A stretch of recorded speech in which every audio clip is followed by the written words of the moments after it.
একসময়ের রাজনৈতিক ক্ষমতার কেন্দ্র আওয়ামী লীগের কেন্দ্রীয় কার্যালয়। 6 মাস আগেও যেখানে প্রবেশের জন্য লবিং করতে হতো।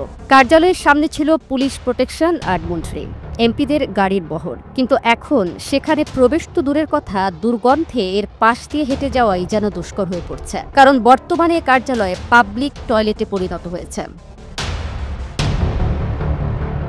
রাজধানীর গুলিস্তানে 10 তলা বিশিষ্ট এই ভবনের বাইরে থেকেই ধ্বংসযজ্ঞের ছাপ চোখে পড়ে। পোড়া দেয়ালগুলো ছাড়া কোনো কিছুই অবশিষ্ট নেই। স্টিলের তৈরি নাম ফলকগুলো খুলে ফেলেছেন বিক্ষুব্ধ জনতা। গত 5 আগস্ট আওয়ামী লীগ সরকারের পতনের পর আগুন লাগিয়ে দেওয়া হয়েছিল ভবনটিতে। এরপর চলে লুটপাট। 6 মাস ধরে মলমূত্র জমে থাকার কারণে আশপাশে ছড়িয়ে পড়ছে উৎকট গন্ধ। নিচতলা শৌচাগার হিসেবে ব্যবহৃত হচ্ছে। উপরের তলাগুলোতে থাকেন ছিন্নমূল মানুষ। আর সন্ধ্যা হলে শুরু হয় অসামাজিক কার্যকলাপ আর মাদক সেবন। ভবনটির ভেতরে প্রবেশের পর দেখা যায় নিচতলায় কক্ষগুলোতে জমে আছে নোংরা পানি, পুরো ফ্লোরে ময়লা আবর্জনার স্তূপ। উপরের তলাগুলোর বাথরুম থেকে শুরু করে সব কক্ষের মালামাল লুট করার পর এসব কক্ষ ভেঙে ঘুরিয়ে দেওয়া হয়েছে। পড়ে আছে সেসবের ধ্বংসাবশেষ। এমনকি খুলে নিয়ে যাওয়া হয়েছে প্রতিটি কক্ষের দরজাও। ভবনের 6 তলায় কয়েকজন ছিন্নমূল মানুষ স্থায়ীভাবে বসবাস করছেন।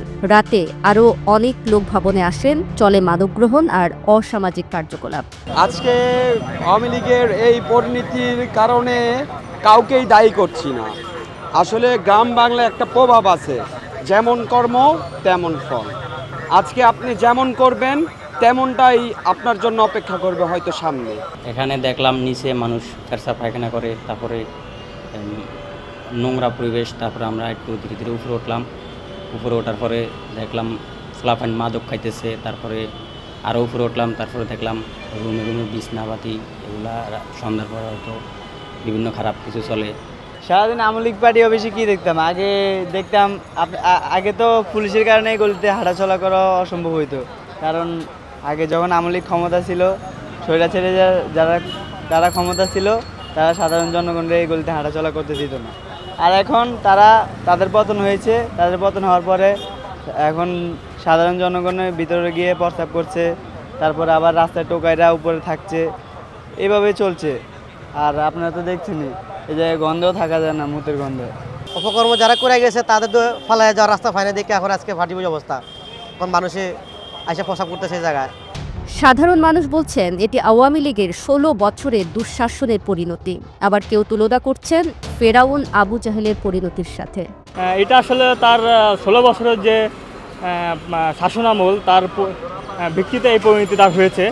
কারণ আপনারা জানেন, সে গুম খুন থেকে শুরু করে অর্থ পাচার ইত্যাদি ইত্যাদি যত অপকর্ম আছে তার সাথে জড়িত।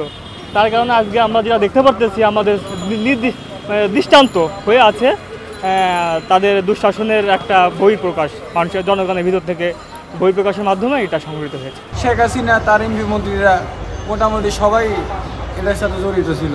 দুর্নীতির কারণে তারা প্রেসিডেন্ট হয়েছে, তারা জুলুম করে অত্যাচারী, এটার জন্য আর কি। খালি এই পার্টি অফিসই না, সারা বাংলাদেশের ভিতরে যে কোনো অলিগলিতে আওয়ামী লীগের যত ছোটোখাটো অফিস আছে সবগুলিকে এরকম পাবলিক টয়লেট বানিয়ে দেওয়া উচিত, এটা আমি মনে করি। এটা 5 তারিখের পর থেকে মনে করেন সবাই এখানে ফসল করে পায়খানা করে, আরও বিভিন্ন ধরনের ব্যবহার করতেছে।